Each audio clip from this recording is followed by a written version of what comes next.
வணக்கம். உங்களோடு சில மணித்துளிகள் பல்சுவை பெட்டகத்தின் வாயிலாக சந்திப்பது மிக்க மகிழ்ச்சி.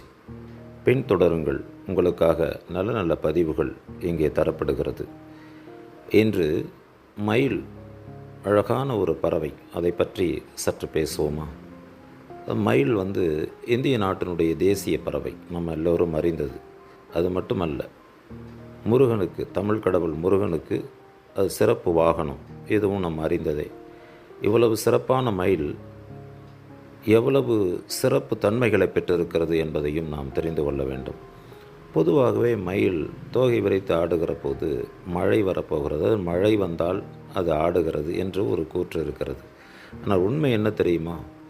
மயில் தோகை விரித்து வேகமாக ஆடுகிற போது ஒரு சிறிய சத்தம் அதில் உருவாகிறது. அந்த சத்தம் பெண் மயிலுக்கு தெரிகிறது. பெண் மயிலை மயக்குவதற்குத்தான் அப்படி ஆடுகிறதாம். தொலைதூரத்தில் இருக்கிற அந்த பெண் மயில் ஆண் மயிலை கண்டு கிட்டே வருகிறது. பாருங்கள், எவ்வளவு நுட்பம் இயற்கை தந்திருக்கிறது மயிலுக்கு. மயில் பறவைக்கு இவ்வளவு பெரிய ஆற்றல் இருக்கிறது. இதெல்லாம் நமக்கு தெரிவதில்லை. அறிவியலாளர்கள் இதை கண்டுபிடித்து சொல்லுகிறார்கள்.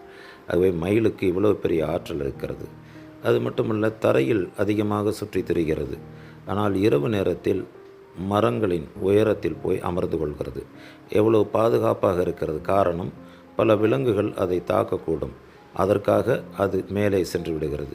அதில் மிகப்பெரிய சத்தம் இடுகிறதாம். அந்த சத்தம் ரொம்ப தூரம் அது கேட்குற போது பல மிருகங்கள் வருவதை அது உணர்கிறது. உடன் இருக்கிற மயில்களுக்கு சொல்லுகிறது. அது மட்டுமல்ல, மற்ற மிருகங்களும் இதை வைத்து புரிந்து கொள்கிறது. ஏதோ விலங்குகள், சிங்கம், புலி எல்லாம் வருகிறது என்று. இவ்வளவு ஆற்றல் மயிலுக்கு உண்டு. அது மற்றவர்களையும் காக்கிறது. அதே மாதிரி மயில் இருக்கிற இடத்தில், மயில் பகுதி எங்கெல்லாம் இருக்கிறதோ அங்கெல்லாம் பாம்புகள் குறைவு என்று சொல்லுகிறார்கள். காரணம், பாம்பை அது வேட்டையாடி விடுகிறது. பாம்பை கொத்தி ஒரு வழி பண்ணிவிடும் அது மயில். அவ்வளவு ஆற்றல். பாம்பை கண்டால் படையே அஞ்சும் என்று நம்ம சொல்லுவோம். ஆனால் மயில் அதை பற்றி அஞ்சுவதில்லை. அவ்வளவு துணிச்சலான ஒரு பறவை. இயற்கை இவ்வளவு பெரிய ஆற்றலை மயிலுக்கு தந்திருக்கிறது. அது மட்டுமல்ல, மயில் இப்பொழுது இனப்பெருக்கம் அதிகமாக இருக்கிறதாக சொல்லுகிறார்கள். காரணம், உடும்பு என்ற ஒரு இனம் இருக்கிறது. அதை நாம் நிறைய அழித்து விட்டோம். உடும்பை வேட்டையாட மனிதன் துணிந்து விட்டான். காரணம், உடும்பு மயில் முட்டைகளை சாப்பிடும், எலியை சாப்பிடும். இது மாதிரியான நிலைகள் அது எடுக்கிற போது என்ன ஆயிடுச்சுன்னா, ஒரு இனம் இனப்பெருக்கம் கட்டுப்பாட்டுக்குள்ளே இருக்கும். இயற்கையாக விட்டுவிட வேண்டும். செயற்கையாக மனிதன் இதெல்லாம் செய்கிற போது ஒரு சில இனங்கள் அதிகரிக்கிறது, ஒரு சில இனங்கள் குறைந்து விடுகிறது. உடும்பு மிக குறைவாகிவிட்டது. உடும்பு குறைந்ததால் மயில் இனம் அதிகப்பட்டு விட்டது. இப்படி நம் மனிதனுடைய மிகப்பெரிய ஒரு இந்த அழிவான எண்ணம் தான் பல்வேறு சிக்கல்களை தந்திருக்கிறது. மயில் ஒரு அழகான பறவை.